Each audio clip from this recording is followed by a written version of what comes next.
¿Cómo está evolucionando la abogacía?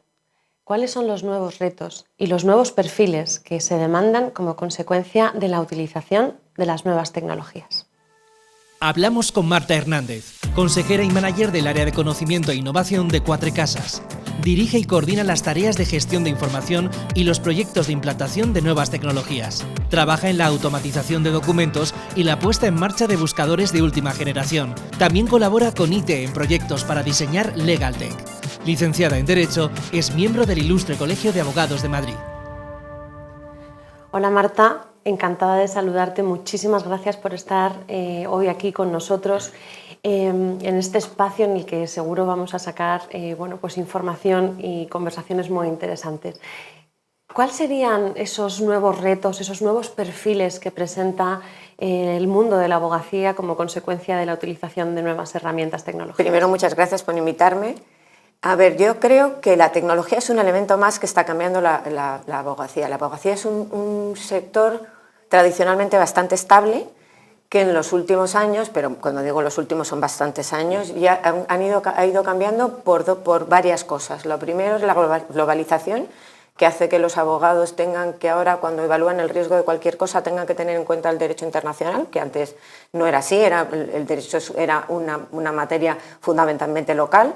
Luego es la complejidad de las normas que nos lleva a cada vez mayor especialización, y ahí yo creo, eso es una opinión personal, hay una tensión entre lo que los clientes demandan de nosotros, que es que conozcamos su negocio de forma transversal y sin embargo nosotros nos vamos especializando cada vez más, y luego la tecnología, que está introduciendo cambios muy importantes. Por un lado, es una nueva materia que los abogados tienen que conocer cómo funciona la tecnología y cuáles son las consecuencias jurídicas de la tecnología, pero después de todo eso es una materia más como cualquier otra que pueda surgir, como por ejemplo el medio ambiente. Lo que ha cambiado de la tecnología es que está cambiando incluso nuestro modelo de negocio y las formas en las que nosotros tenemos que hacer las cosas.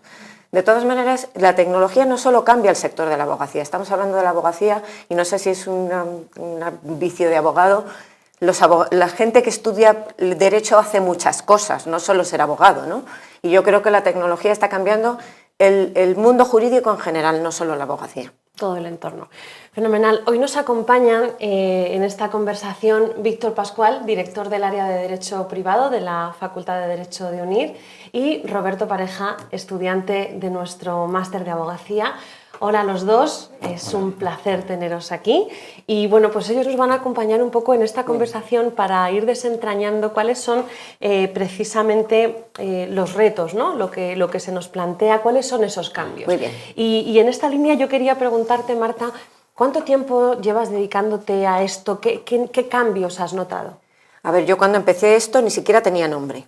Es decir, trabajaba en una de las grandes firmas de auditoría que ahora ya no existe, que era Arthur Andersen, y entonces ellos detectaron que había una necesidad de que en las firmas, en una firma profesional en la que, como en el tema jurídico, en los abogados, el activo más importante es el conocimiento que nosotros tenemos, es decir, las firmas de abogados no tienen más activo que nuestro propio conocimiento, que ese conocimiento se aprovechara en un doble sentido, que era que los individuos aprendan del conocimiento colectivo para que se incorporen y aprendan más deprisa, y que el conocimiento colectivo se enriquezca con el conocimiento individual de todos los sujetos y profesionales y abogados que había allí. Entonces ellos formaron un departamento que me lo encomendaron a mí, que yo no sabía ni en qué consistía esto, lo crearon directamente conmigo. Y al principio todo lo que se hacía de gestión de información, que era básicamente gestión de la información, se hacía a mano. Lo que cambió principalmente es que, como esto era una empresa americana, sí que metieron desde el primer momento tecnología, pero no os podéis imaginar qué tecnología más rudimentaria. Me parece que era una cosa que se llamaba de base 3, en la que podías hacer unos bases de datos con 50 caracteres, o sea, era súper rudimentaria. Y a partir de los años 90 la tecnología lo cambió todo. Todo de cómo transmitimos nuestro conocimiento, todo de cómo buscamos nuestro conocimiento. Y sobre todo cambió el sector. Es decir, empezaron a demandarse cosas de los abogados que no se habían demandado hasta ahora, porque antes, tradicionalmente, supongo que sabéis, que los despachos de abogados cobraban por horas, con lo que decir, directamente tú, las horas que tardabas eran los que cobrabas.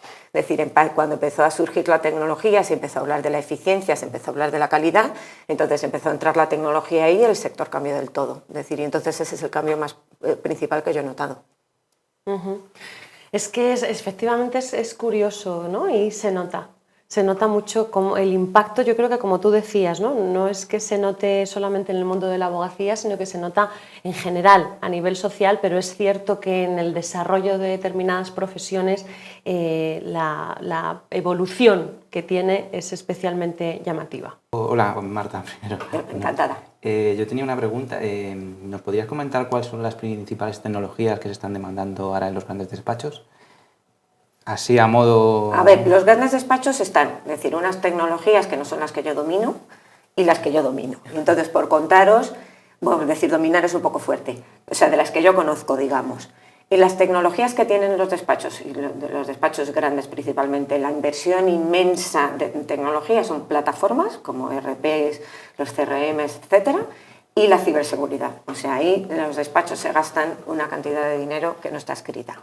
En las tecnologías que nosotros utilizamos para gestión de conocimiento, los proyectos que nosotros llevamos, desde mi punto de vista están pues, básicamente los buscadores, es decir, la tecnología de localizar información y mejorar la relevancia de la información, y luego tecnologías de inteligencia artificial, buscar casos de uso para la inteligencia artificial.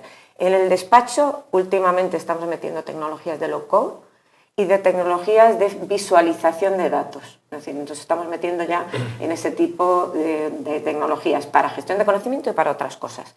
Y decir, con las tecnologías de low code lo que nosotros nos planteamos es crear aplicaciones. Es decir, entonces estamos empezando, otros despachos han empezado, porque yo creo que para la tecnología que se utiliza en los grandes despachos también depende tu modelo de negocio y a qué perfil de clientes te dedicas. Es decir, nosotros estamos empezando ahora con el tema de las aplicaciones. Hay otros despachos en los que supongo que utilizarán tecnologías de blockchain, pero nosotros no hemos encontrado un caso de uso interno para poder utilizar la tecnología de blockchain. Hola Marta, bueno, encantado de acompañarnos en esta conversación. Yo un poco quería abundar en la misma idea, ¿no? Las principales herramientas tecnológicas que utilizan los grandes despachos son estas que nos has contado. Entiendo que ahora estas herramientas tienen también que llegar a los medios, a los medianos despachos, a los pequeños despachos, porque la transformación digital afecta a todos los despachos, ¿no? A ver, la tecnología se ha abaratado tanto en los últimos tiempos que muchas de las cosas que tenemos los grandes despachos pueden tener los pequeños. O sea, decir, las plataformas, es que hay plataformas de Microsoft, que no voy a decir que están al alcance de la de SharePoint, la utilizan muchísimos despachos. Nosotros tenemos SAP, que cuesta una barbaridad de dinero, pero no tienes por qué tener SAP, puedes tener otras. Es decir, gestión documental, nosotros tenemos una, porque hemos decidido que sea en la nube, pero bases de datos o tecnologías de gestión documental hay en otras. Con lo que yo no... Creo que la diferencia entre la tecnología disponible entre un despacho mediano y un despacho grande se va disminuyendo. ¿Qué cambia entre un despacho grande y un despacho pequeño? El movimiento y la velocidad de adopción. Es decir, ahí sí que los despachos grandes estamos siempre mirando más allá. Y nosotros específicamente tenemos un proyecto, una aceleradora, en la cual a nosotros nos permite tener siempre... tener conocimiento totalmente actualizado del estado de la cuestión de las tecnologías y lo observamos con varios sentidos. O sea, nosotros queremos saber qué es lo que se está haciendo, qué tecnología va a afectar a nuestros clientes y qué tecnología podemos aplicar nosotros internamente para mejorar nuestra eficiencia. Supongo que los despachos medianos, pero hablo de oído, esperan a ver qué estamos haciendo los grandes para adoptarlo. Pero la tecnología, es que el precio cambia o se abarata muy rápidamente. Determina, claro. Y Marta, todo este impacto tecnológico, que no cabe duda de que efectivamente lo es, ha dado origen hace ya algún tiempo a lo que denominamos legal tech, ¿no? Todo el mundo oímos en todos los ámbitos, en el del ejercicio profesional, en el ámbito universitario, Pero realmente cuando hablamos de LegalTech, ¿de qué estamos hablando? ¿Qué es el LegalTech? Pues yo creo que hablamos de varias cosas y utilizamos el lenguaje que supongo que nos lo tenemos que explicar los unos a los otros. Es decir, cuando tú ves cursos por el mercado, cuando ves LegalTech, excepto, voy a hacer publicidad, el curso de UNIR, el máster de LegalTech de UNIR, hablan de ley para la tecnología. Quiere decir que estudian cuáles son las consecuencias jurídicas de la tecnología que existe. Y luego hay un concepto más estricto de lo que es LegalTech, que es tecnología que se aplica en el sector legal. Y ahí también tienes dos acepciones. Tecnología que no se ha creado para el sector legal, pero que el sector legal utiliza constantemente, como la gestión documental. Es decir, eso se utiliza como un LegalTech porque todo es imprescindible para un despacho de abogados grandes o pequeños gestionar su documentación. Y luego tenemos tecnología que se ha creado específicamente para el sector legal, como puede ser, nosotros tenemos determinadas apps que se han creado para nosotros, para la operativa que nosotros tenemos. No se ha creado para el sector legal la tecnología del reconocimiento de voz, pero lo utilizamos en el sector de voz, en el sector legal. No se ha creado para el sector legal las transcripciones de los vídeos, pero también nosotros lo utilizamos. Y sin embargo hay otra serie de apps que se utilizan específicamente para nosotros, desde páginas web o buscadores específicos de nuestro conocimiento o por ejemplo una app que se presentó a Acelera, que era de bastante de poderes, era directamente creada para el sector legal. A mí sobre LegalTech me interesa mucho una cosa, ¿de qué manera las LegalTech pueden abrir nuevos caminos para los profesionales del derecho? Qué difícil. Nosotros tenemos una aceleradora, y nosotros cogemos, metemos en nuestro programa de aceleración LegalTech que no están totalmente maduras. Yo creo que lo más difícil para una LegalTech es encontrar el caso de uso.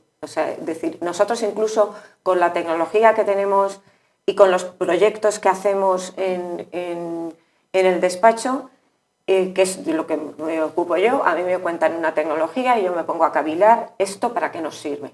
Entonces hay muchas LegalTech, yo no sé cómo tienen que hacer para entrar en el mercado, pero es acertar con el caso de uso que de verdad sea un problema para la gestión de los abogados. Lo que yo veo es que hay muchas que hacen cosas muy parecidas y a veces son problemas pequeños que no compensan el coste. Con lo que incluso nuestro programa de aceleración al principio iba dirigido a las LegalTech estrictas, que hace para el sector legal, y nosotros hemos tenido que abrir el foco, porque no hay tantas novedades de LegalTech para ser utilizadas en el sector legal. Y cuando hablas de abrir el foco, ¿a qué te refieres? Es decir, aplicable a otros ámbitos. Lo que nosotros en nuestro programa de aceleración lo que hemos hecho es abrirlo a startups que tengan problemas jurídicos derivados de la tecnología, que sean muy interesantes, que no esté un sector, una parte que no esté regulada, que sean interesante para nosotros conocer cómo funciona y cuáles son las consecuencias jurídicas de eso.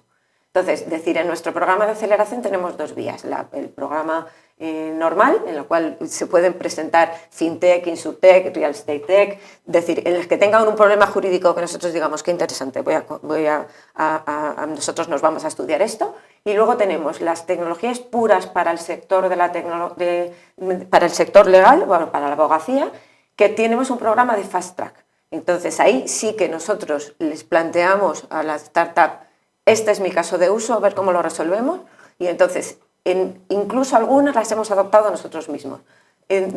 Concretamente, específicamente dos, en la que hemos hecho una prueba de un nuevo programa para imputar los tiempos de trabajo, y la startup que se presentó es la que ahora mismo tenemos en Cuatro Casas. Interesante.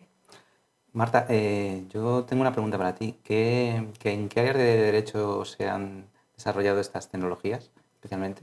A ver, las que más efecto ha tenido, pero desde el punto de vista de derecho para la tecnología, propiedad intelectual, ha aparecido una nueva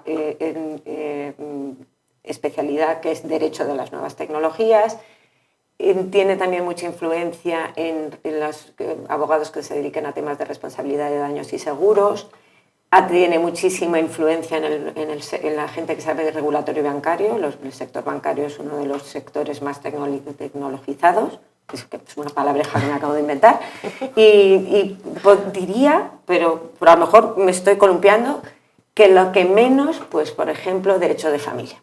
Es decir, pero los sectores regulados, el sector de seguros, el sector, y por ejemplo también temas de litigación en masa, ahí la tecnología ha entrado muchísimo, pero ya no desde el punto de vista de la especialidad, sino en cómo ha ganado eficiencia este modelo de negocio. Marta, nosotros estamos especialmente orgullosos de que un despacho tan prestigioso como Quatre Casas, como bien sabes, sea el partner de nuestra titulación del máster en el ejercicio de la abogacía, donde sabes que pues tenemos a compañeros colaborando e impartiendo casos prácticos para los estudiantes. ¿Nos podrías contar qué tipo de proyectos se están abordando en esta materia, en ese departamento, ¿no?, de innovación tecnológica en Quatre Casas? A ver, es muy importante para explicaros por qué estamos metidos en este proyecto, contar un poco qué hace el área de conocimiento e innovación. El área de conocimiento e innovación de Quatre Casas, por decirlo brevemente, es un área de innovación jurídica, básicamente, en la cual incorporamos parte de la tecnología, pero lo que nosotros hacemos es hacer que el conocimiento circule. Creamos estándares de documentación para que el conocimiento transversal sea de una calidad homogénea. Creamos sistemas de alerta para que nuestros abogados estén perfectamente informados de todas las novedades y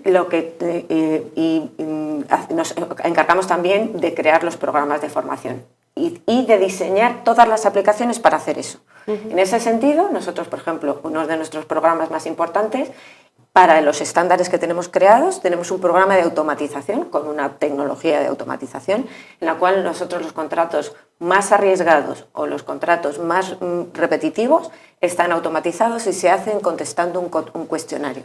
Nosotros partíamos de una ventaja respecto a otros despachos, es que teníamos muchos modelos y nuestros modelos automatizados además cumplen una función formativa porque están llenos de notas, advertencias, o sea, no es que el abogado se convierta en un autómata y crea, sino que, ojo, al negociar esta cláusula porque pasa esto y esto.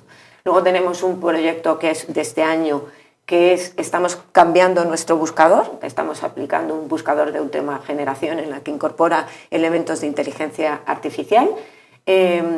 Y luego estamos haciendo un buscador basado en mapas de procesos, en los cuales creamos un proceso jurídico y asociamos la documentación y el conocimiento que existe asociado a una fase, no solamente a un tema específico jurídico. Y luego estamos haciendo I+D con inteligencia artificial, por ejemplo, que nos ayude a clasificar los documentos y categorizar los documentos.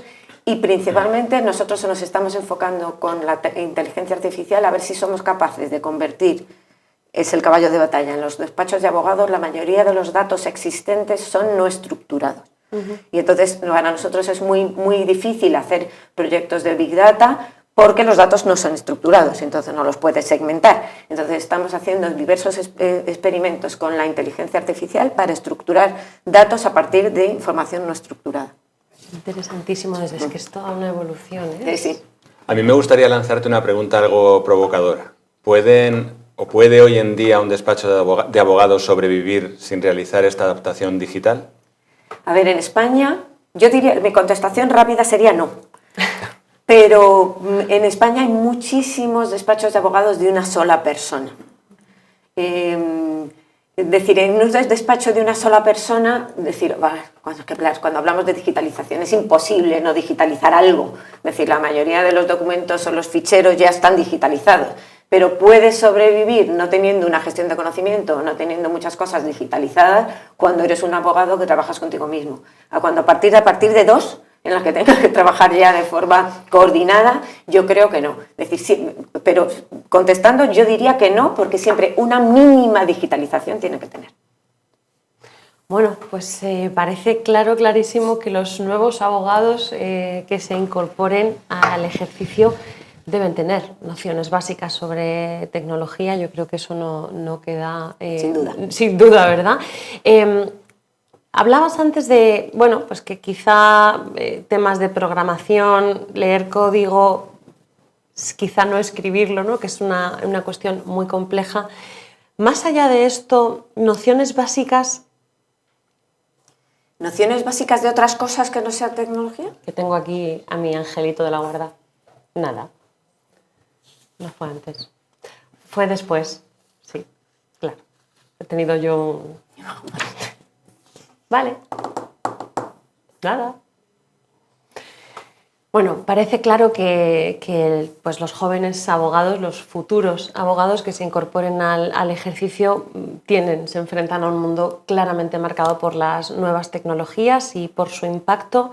¿Qué nociones básicas crees que deben tener? ¿Qué herramientas crees que deben manejar más allá de las básicas, ¿no?, de usuarios que hoy todo el mundo emplea y utiliza? A ver, yo creo que lo importante en la tecnología, desde el punto de vista de un abogado, es la actitud. O sea, no es tanto que tengas que saber esto o esto o esto, lo de más allá, sino una actitud abierta ante lo nuevo, ante la tecnología nueva que viene, por las cosas que hemos estado hablando antes, de tu negocio, etcétera.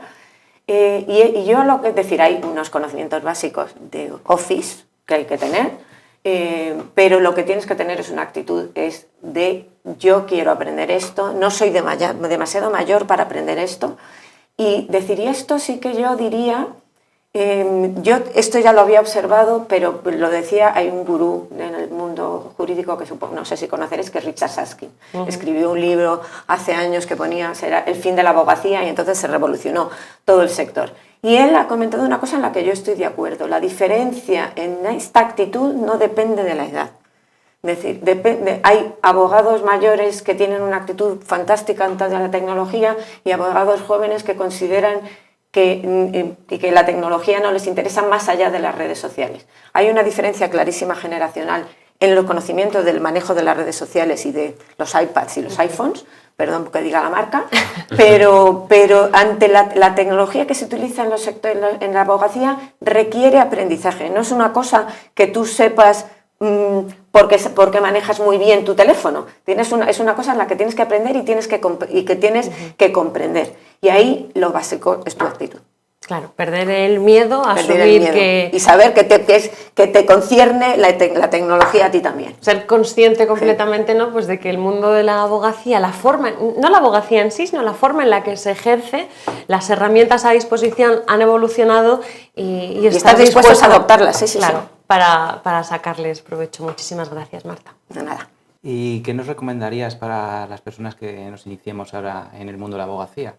Pues yo no sé si recomendarte. Yo os diría primero, os daría la enhorabuena. Yo creo que la profesión jurídica es una profesión tan versátil que decir, es difícil que hoy en día no puedas encontrar un nicho en el que hagas un trabajo en el que te encuentres satisfecho y feliz.